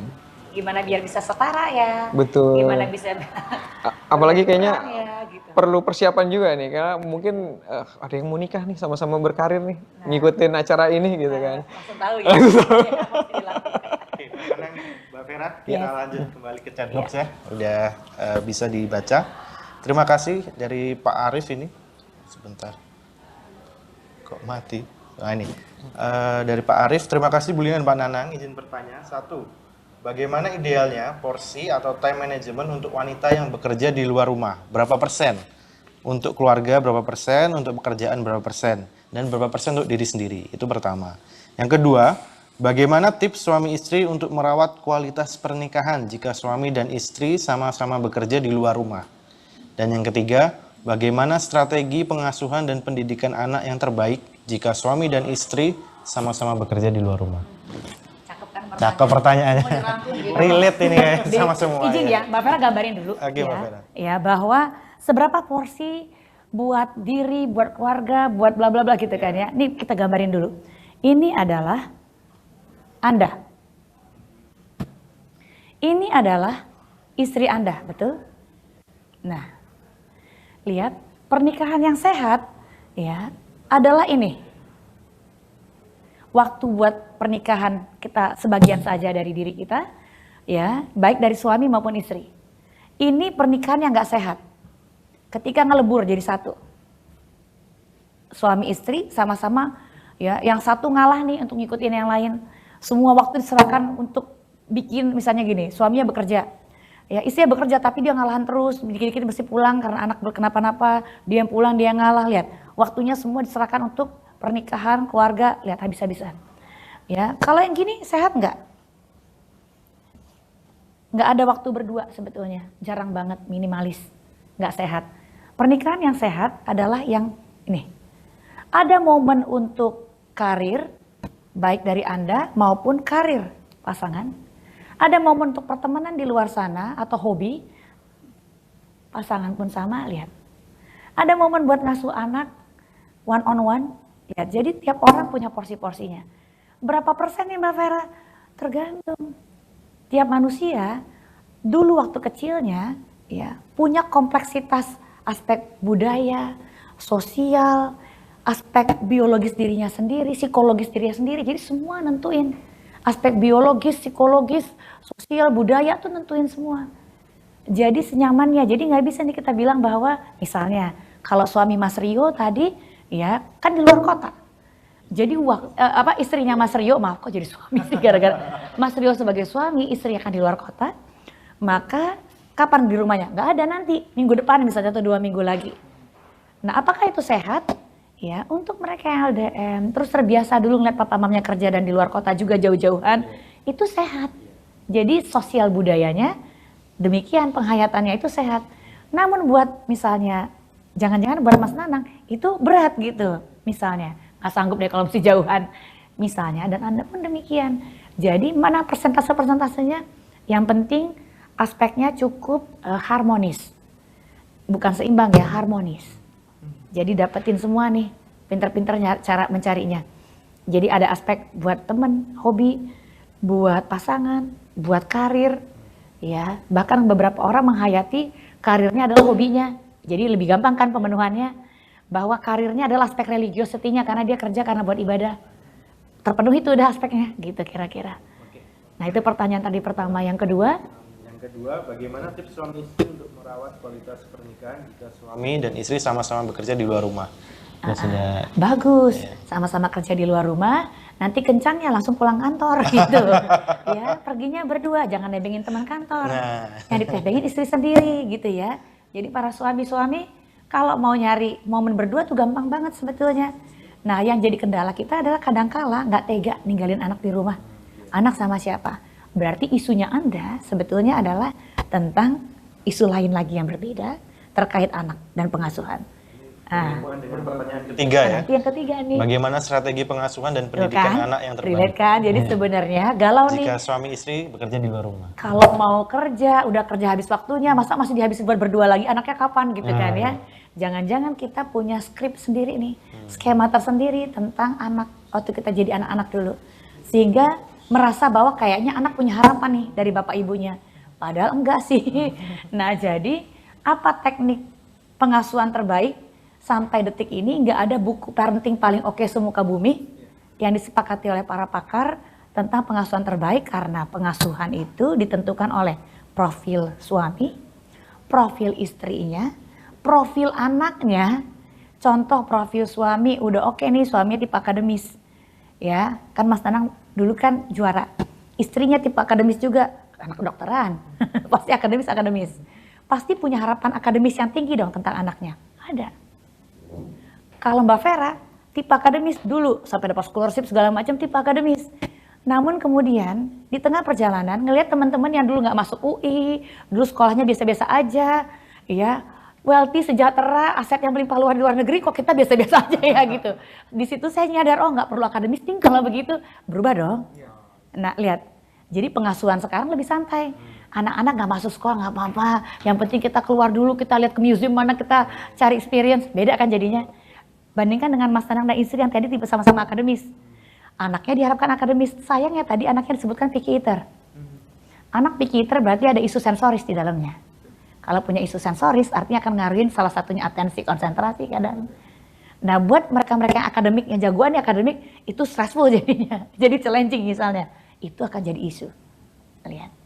Jadi mana yang terbaik? Yang terbaik adalah yang mampu memenuhi kebutuhan anak, yang bikin anak nanti mandiri. Ya, mandiri nih anaknya, sehat emosinya juga, sehat sosialnya, ya terstimulasi berbagai aspek dalam dirinya sehingga tubuh kembangnya optimal. Jadi dewasa yang mandiri nanti itu yang terbaik. Jadi bukan versi ortu ya. Jadi mana yang terbaik? Bukan versi mama atau papa yang akademik, bukan tipe mama yang tiba-tiba mendadak nggak jadi akademik lagi gitu ya. Tapi versi anaknya. Jadi ajak anaknya ke psikolog, bagian tumbuh kembang, kita bikin profilnya. Oke. Kebaca semuanya. Terima kasih Mbak Vera. Oke lanjut ke pertanyaan kedua, ini cukup unik dari Pak Widi, Subholding Upstream. Sharing yang sangat bagus Mbak Vera. Izin bertanya, sekarang sedang ramai tren bapak rumah tangga, di mana istrinya bekerja sedangkan suaminya mengurus anak dan rumah tangga. Bagaimana pandangan mengenai hal tersebut dan apakah diperbolehkan? Terima kasih. Lihat ya, kalau kita bertanya, boleh nggak sih istrinya yang kerja, suaminya di rumah, jadi yang punya pendapatan utama, jadi penafkah utama adalah istrinya. Kita mau berkacamata dari mana dulu nih? Kalau sebagai psikolog, Mbak Vera bilang nih, psikolog dulu nih. Jangan bandingkan dari aspek religiosity ya. Di psikologi juga kita memandang aspek religi penting. Kalau dari aspek religi, kita lihat satu-satu nih. Dari aspek religi dulu nih. Kalau ternyata suami istri tadi sangat religius, nganut agamanya tinggi gitu. Kebetulan misalnya muslim, misalnya kayak Mbak Vera kan muslim kebetulan. Mbak Vera penganut, meskipun nggak pakai kerudung nih misalnya, tapi saya cukup ibadahnya agak total gitu misalnya ya, agak total gitu kira-kira aspek-aspek yang core. Nah maka penghayatan saya tentang suami di rumah adalah, oh suaminya nggak nafkahin istri, yang nafkahi adalah istrinya, artinya suaminya berutang sama istri nih tiap bulan karena istrinya nafkahin. Si istri ridho nggak, ikhlas nggak nih, ataunya kan mesti dibayar lagi nih kapan-kapan ke depan gitu. Itu dari aspek religi. Lihat dulu Anda berdua tipe yang religiosity-nya tinggi nggak? Kalau religiositasnya tinggi, ini bahaya. Nanti akan ada konflik di dalam dirinya, bukan konflik sama pasangan, belum. Konflik dalam diri dulu nih, bahwa ada perasaan, wah dinafkahin istri, utang sama istri. Yang satu, wah suaminya zolim karena nggak nafkahin istri, gitu loh penghayatannya di dalam. Belum keluar tapi nanti munculnya. Bisa setahun lagi, 2 tahun lagi misalnya. Nah, kalau kita lihat dari kacamata psikologis, kalau suami istri ternyata tadi ikhlas, jadi istrinya merasa bahwa karirnya bagus, duitnya lebih banyak. Suaminya juga melihat, kayaknya duit di sana lebih gampang ya gitu ya. Gimana kalau anak aku yang ngurus, rumah tangga aku yang ngurus, kamu yang bagian sana. Itu oke. Ada keseimbangan, namun jadi nggak seimbang. Kalau tadi mereka punya isu-isu emosional dan trauma-trauma masa lalu. Tadi udah happy nih. Tapi ketika istrinya makin lama makin tinggi, tiba-tiba ada pride dan ego yang muncul. Bahwa sesama petinggi-petinggi ini, yang satu suaminya juga petinggi, yang ini tiba-tiba ada rasa malu. Karena ingat, istri yang berkarir, pride dan egonya jangan-jangan juga tinggi. Jadi dia nggak rela punya pasangan yang jauh di bawah dirinya. Jadi isunya bukan tentang yang satu kerja nggak kerja, tapi tentang ada isu pride and ego sebelumnya nggak? Sebelum pernikahan, yang dibawa dari masa lalu. Nah itu yang kita menurut si Martin. Jadi butuh kadang-kadang konsul ke pakar deh sekali setahun aja ya gitu ya. Penting sebenarnya. Buat kesejahteraan pernikahan gitu kira-kira. Oke, terima kasih Mbak Vera. Ini ada lagi pertanyaan yang cukup unik gitu ya. Perkenalkan Mbak Vera, saya Ruki. Saya ingin bertanya kepada, ini ke Pak Nanang tujuannya malah. Kepada Pak Nanang. Menurut Pak Nanang, bagaimana ketika istri tercinta bekerja dan istri tercinta lebih nurut ke bos ketimbang kepada suaminya? Ini seperti yang disampaikan Mbak Vera tadi ya. Ngikutin banget Iya. ya. Ngikutin dari tadi tuh Mas. Nah, itu apalagi terkait dengan lemburan yang mendadak atau kerjaan yang dibawa ke rumah. Wah, gitu. Gimana tuh Mas Nanang kalau menurut Mas Nanang? Pernah nggak atau pernah nggak? Jangan-jangan jam 12 malam ditelepon atasan lagi. Iya, suruh ke rumah sakit. Ih, jam 12 malam baru mau santai berdua. Gak jadi gitu. Iya, silakan Mas Nanang. Ya saya pernah mengalami seperti itu ya. Jadi ya istri harus datang kembali ke rumah sakit gitu kan. Itu lebih ke komitmen kita ya. Karena saya di awal sudah berkomitmen dengan istri yang berkarir sebagai dokter. Jadi itu lebih ke toleransi kepada istri gitu ya. Untuk memenuhi tanggung jawabnya. Jadi ya mau nggak mau saya mengambil alih peran di keluarga gitu. Tapi juga ini ada cerita juga waktu COVID saya juga menjadi support tugas istri. Karena istri waktu itu menjadi kalau di dalam waktu COVID itu di dalam lingkungan RT di filter mana yang tenaga medis lalu mendapat SK untuk membantu penanganan konsultasi dari DKI. Jadi keluar surat itu jadi ya mau nggak mau juga di rumah juga ada yang video call untuk menanyakan ini bagaimana gitu kan. Nah, suatu ketika istri di rumah sakit, istri mungkin nggak bisa dihubungin, Pak RT itu telepon saya. Itu malam-malam gitu kan ya, sekira jam 11-an malam. Terus saya bilang, kenapa nih Pak RT kok berkali-kali telepon gitu ya. Terus akhirnya saya angkat gitu, dia bilang, Pak ibu ada di rumah gak gitu kan. Dia bilang, wah ibu ada di rumah sakit, saya bilang gitu kan. Bisa ngecekin gak itu ada warga yang sekarat gitu kan ya. Gitu. Ya udah, saya waktu itu ya prepare gitu kan, pakai masker segala macam gitu ya. Datang ke rumah warga tersebut gitu kan, ternyata ya sudah terbujur kaku gitu ya. Terus saya ngecek ya mungkin kayak di film-film gitu ya, cek nadi gitu ya. Sebagai medis dadakan gitu ya. Support istri itu ya. Gitu terus saya bilang ini sudah meninggal Pak, saya bilang gitu ya. Sudah langsung dilakukan sesuai protokolernya gitu ya. Saya kembali lagi ke rumah. Seperti itu. Inspiratif sekali. Oke Mas Nanang, terima kasih Mbak Vera juga. Warga teredukasi nih kayaknya. Iya benar. Enak kalau ada warga seperti Warga Mas Nanang. teredukasi. Lanjut ke pertanyaan selanjutnya. Ini cukup dapat banyak like Mbak Vera dari audiens, dari dokter atau dari Rohman ya? Dokter Rohman, SHRNP. Semangat pagi. Materi yang menarik sekali siang ini. Izin bertanya. Ada 3 pertanyaan. 1.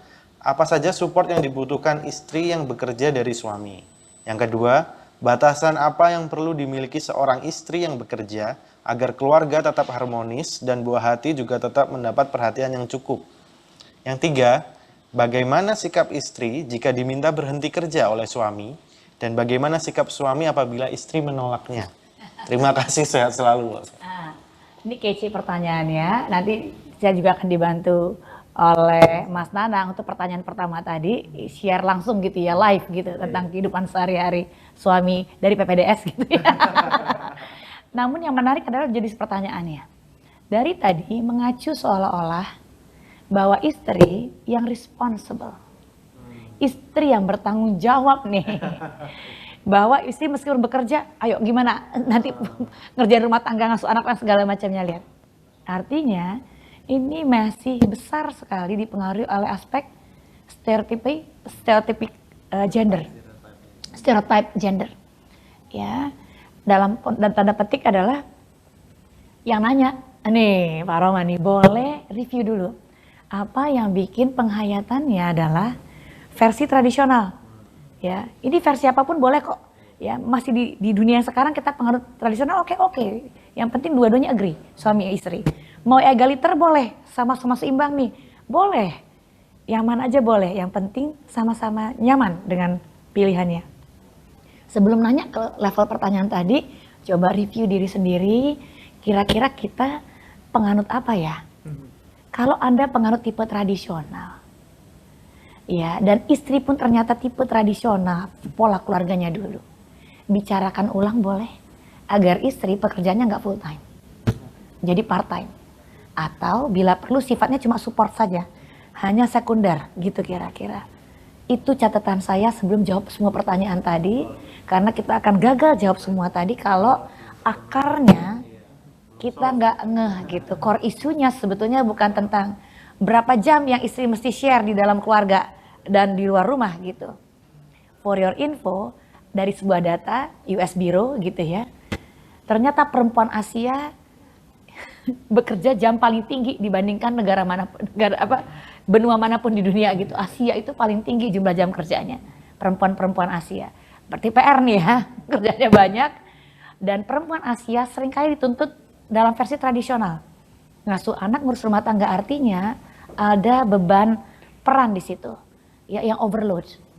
Makanya kalau kita cermati angka perceraian kita, makin lama di Kementerian Departemen Agama tuh, di Departemen Agama makin tinggi. Bahkan ya yang mengajukan perceraian adalah perempuan lebih banyak. Ya, ibu-ibu yang udah berdaya ngerasa bahwa dalam tekanan pola-pola tradisional nggak akan mampu. Tapi kalau kita tipe tradisional, istri kayaknya tipe-tipe tradisional nih kayaknya. Contoh, suami saya tipenya tradisional. Saya tipenya dulu tradisional tapi agak-agak maminya bukan di rumah banget gitu. Arisan, drama wanita, lomba main kanasta, bowling, gitu ya. Jadi pergi melulu. Jadi saya terbiasa. Jadi kerjanya tadi ketika ditanyakan sama teman-teman di sini, Mbak Fata dari mana? Dari rumah. Karena dibatasin jam kerjanya gitu sengaja biar lebih santai gitu kira-kira. Nah, kita harus belajar ngelihat kita versi apa? Tradisional atau kontemporer egaliter. Makasih Mbak Vera. Nah jadi gimana tuh buat suami-suami yang istrinya kerja, supportnya gimana Mas? Yang Mas lakukan, pernikahannya lama loh bertahannya ya nggak sih? Bener nggak Mas? Iya. Bisa jadi role model ya sana. Iya. Enggak lah. Jadi saya melihat dari karena menjadi orang tua itu kan nggak ada sertifikatnya ya, atau kelasnya nggak ada juga gitu ya, nggak kayak sekolah gitu ya.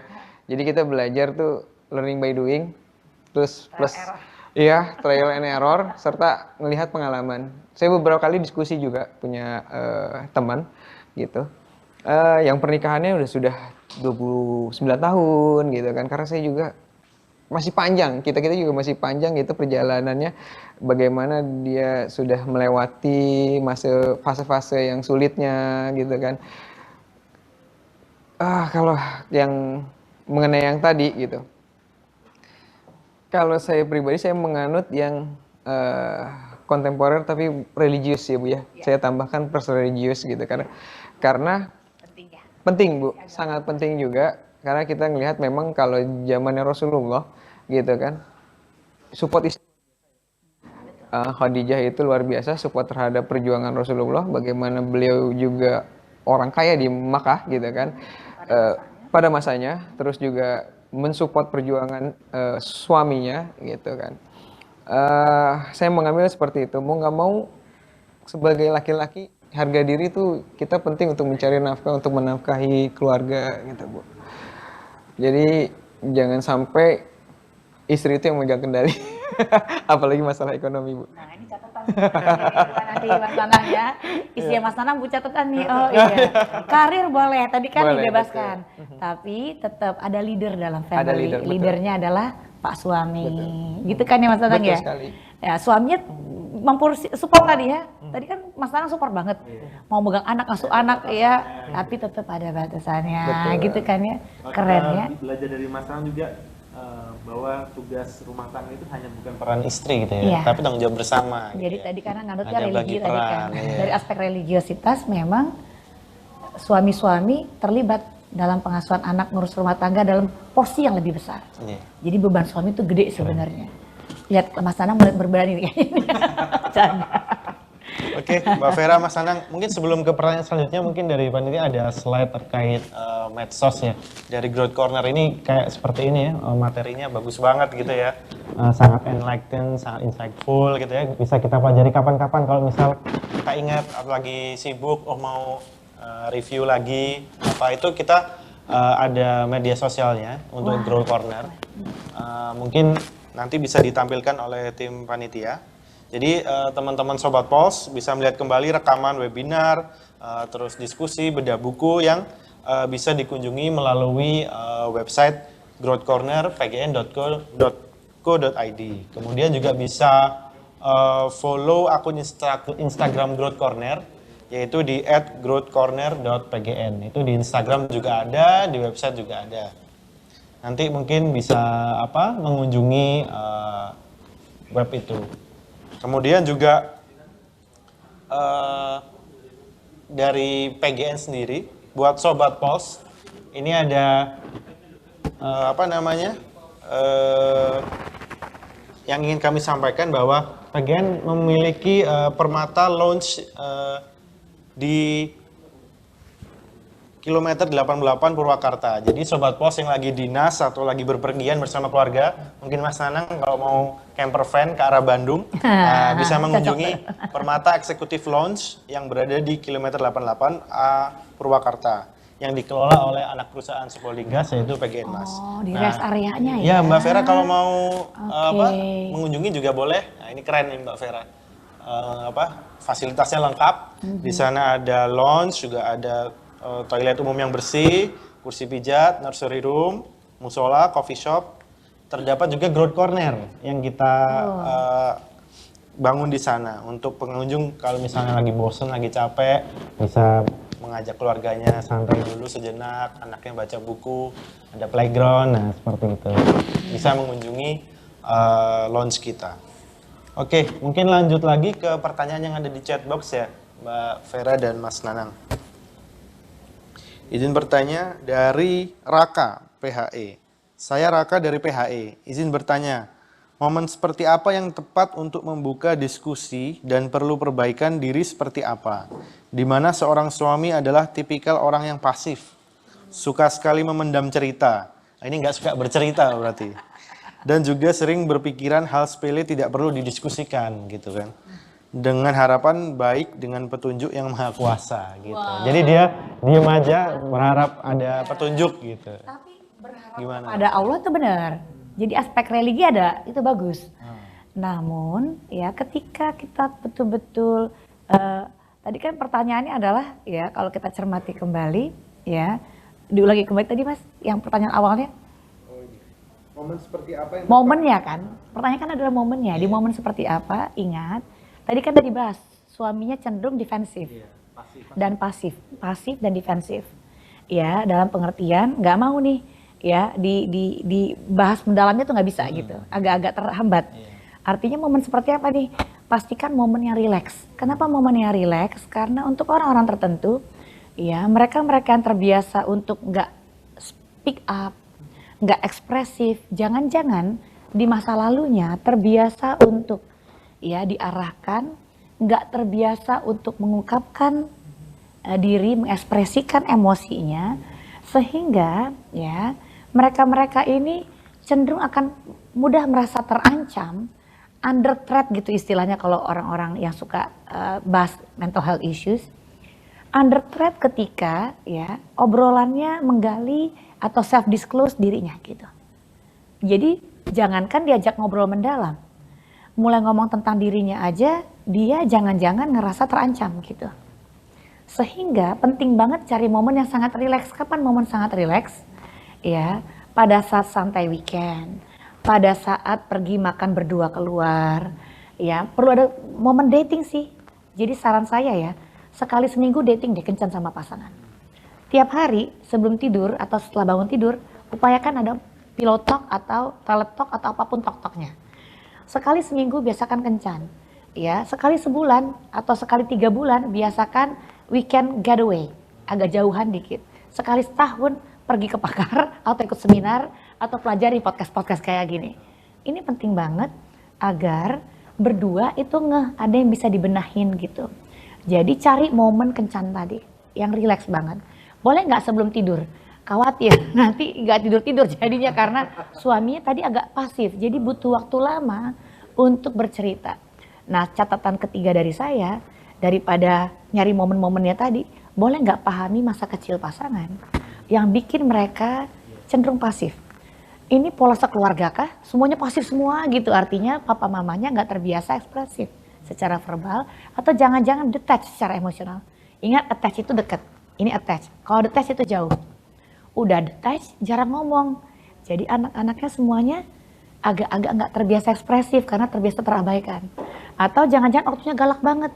Saking galaknya, ya anak-anak takut buat ngomong, cemas, under threat, pasif gitu. Nah, coba cermati itu dulu. Kalau udah dapet lebih enak ya, gitu kan Mas Nanang ya. Siap, makasih Vera dan Mas Nanang.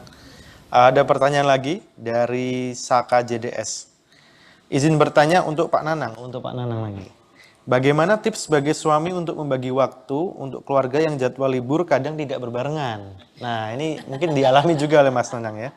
Dan bagaimana juga kiatnya sebagai anak untuk membagi waktu yang harus berbakti kepada orang tua dan mertua.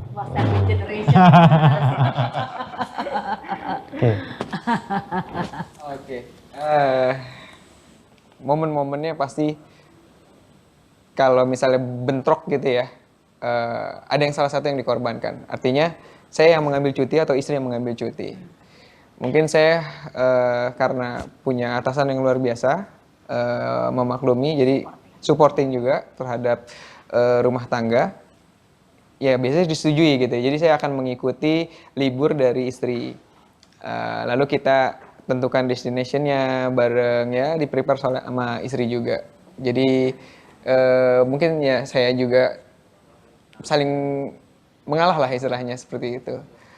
Terus yang kedua mengenai anak ya. Ini ya, yang untuk berbakti kepada orang tua dan mertua. Iya, bagi waktu. Iya betul Bu. Iya Mbak Vera. Ini mungkin kita alami juga ya semua. Iya, iya. Jadi kadang-kadang kalau kita punya anak ya Mbak Vera ya,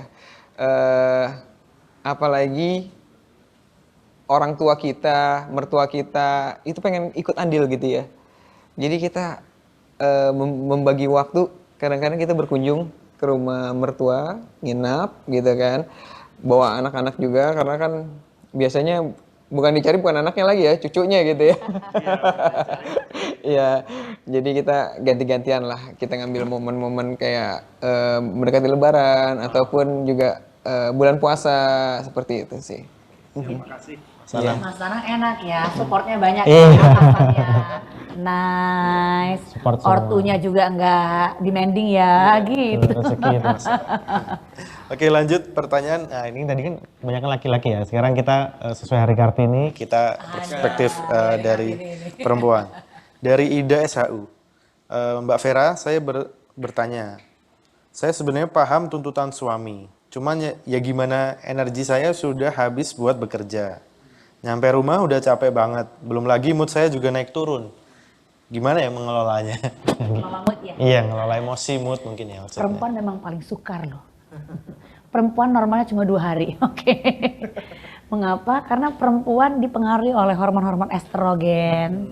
Artinya, kalau sebelum menstruasi, perempuan pasti sensi, senggol bacok. Ngerasa nggak Mas Nanang? Oh, betul. Istrinya gitu kan, lihat periodnya dulu ya. Lagi mau mens nih kayaknya, jauh gitu kan.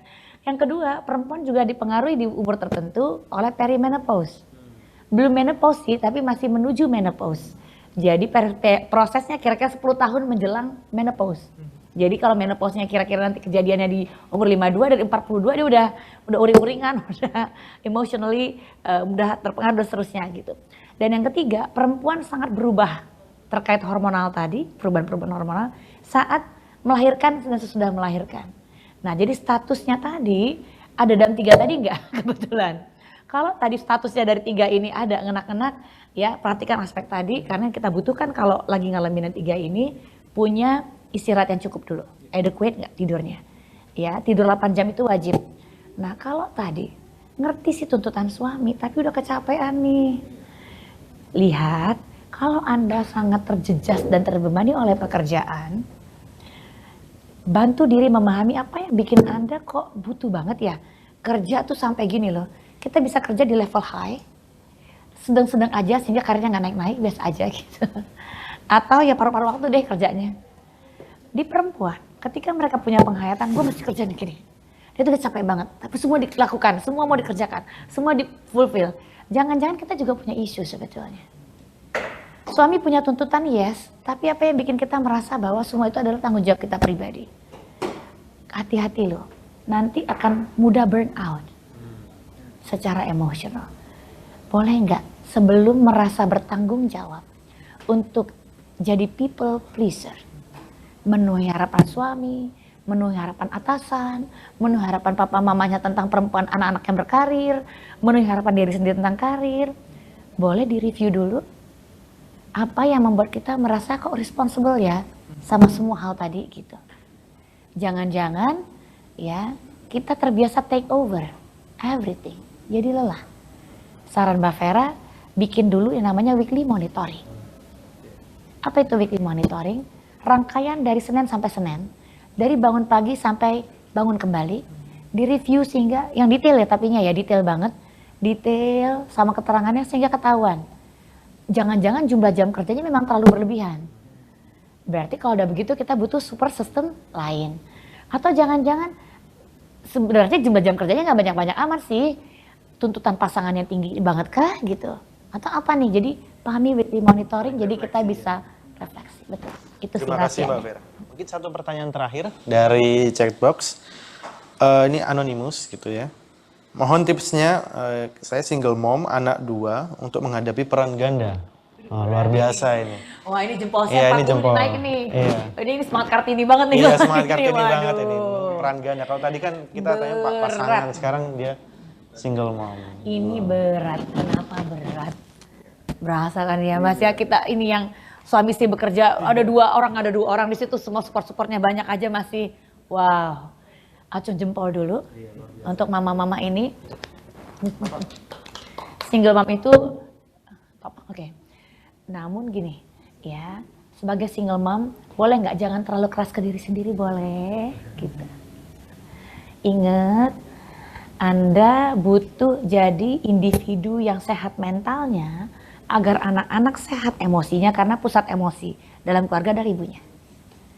Nah, kalau jadi single mom artinya yang berkarir, yang penafkah juga, yang ngurus rumah tangga, yang ngurus anak juga, ini all.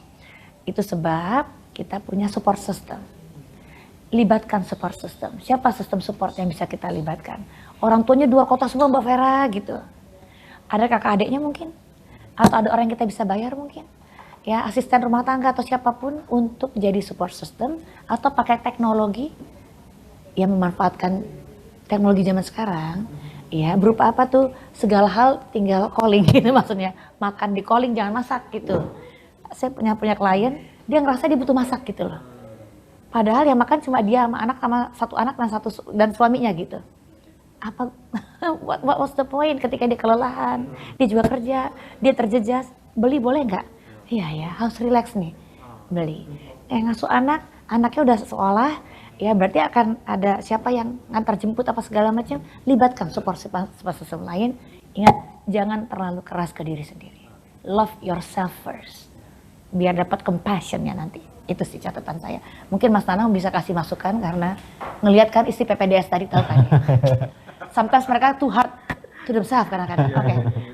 Gimana Mas Nanang? Tapi iya bener sih. Single mom luar biasa banget ya. Perannya ganda. Bener.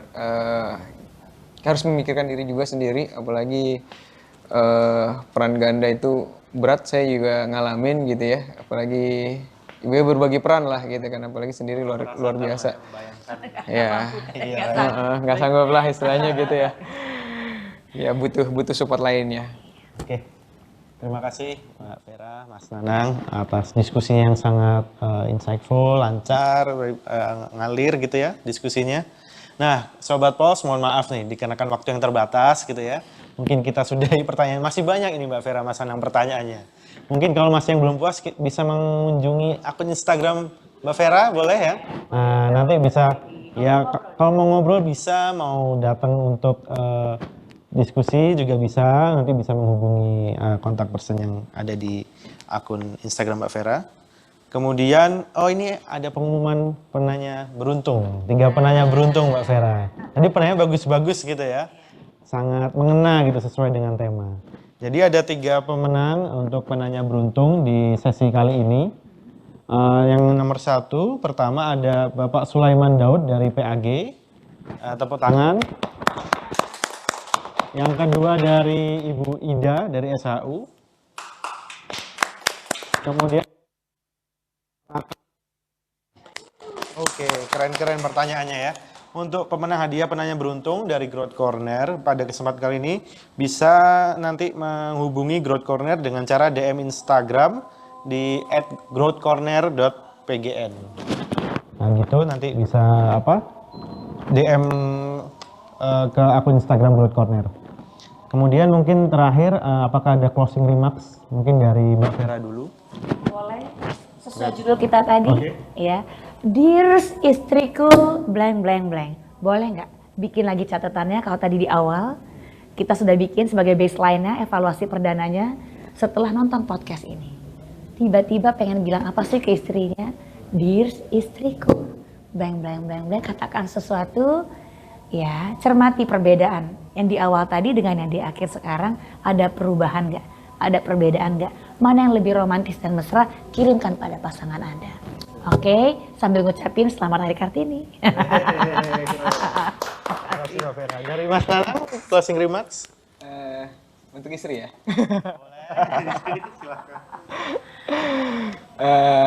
Untuk seseorang yang dipanggil Bunda, dari 2 orang anak, saya sangat beruntung dan bersyukur mempunyai istri yang berperan dan bertanggung jawab di satu sisi sebagai istri, orang tua dari 2 anak kita. Tetap semangat menjalani kehidupan karena perjalanan itu masih panjang banget. Itu saja dari saya. Terima kasih. Terima kasih Mbak Vera dan Mas Nanang atas diskusinya, closing remarks-nya sangat memotivasi dan insightful. Oke, sebelum menutup acara, saya ingin menginfokan kepada Sobat Pos bahwa semua untuk mengisi absen, jangan lupa untuk mengisi absen sebagai realisasi dari learning hour, bisa diklaim ya, pada link yang di chat box, sekaligus men-follow akun Instagram Pertamina Corporate University @pertamina.corpu. Kemudian kita udah sampai di sesi akhir. Kami ucapkan terima kasih kepada Mbak Vera dan Mas Nanang sudah menyempatkan waktunya berdiskusi dengan kami, 700 orang lebih. Luar biasa. Semoga materinya yang disampaikan hari ini menjadi ilmu yang bermanfaat, ilmu yang barokah kepada kita semua, dan mendapatkan insight, teman-teman mendapatkan insight dari materi yang diberikan. Akhir kata, apabila tadi dibuka dengan pantun, saya juga menutup dengan pantun gitu ya. Setelah nonton podcast Diri Istriku Yang Tercinta, Cakep. tidak lagi tidur di sofa. Cakep. Laki-laki tidak bercerita, tapi tiba-tiba bawa bunga. Asik. Oh, ada yang nggak terima katanya, buat apa bunga gitu. Oke, kita ulang lagi. Iya, buat apa di ekonomi saat ini ya bunga gitu. Oke. Saya buat lagi. Laki-laki tidak bercerita, tapi pulang-pulang bawa Innova. Terima kasih. Mas Nanang hati-hati ya, nanti ditagih Innova. Seru. Oke, sekian dari kami. Terima kasih. Apabila ada kesalahan kata, mohon maaf. Akhirul kalam. Assalamualaikum warahmatullahi wabarakatuh. Terima kasih. Waalaikumsalam warahmatullahi wabarakatuh.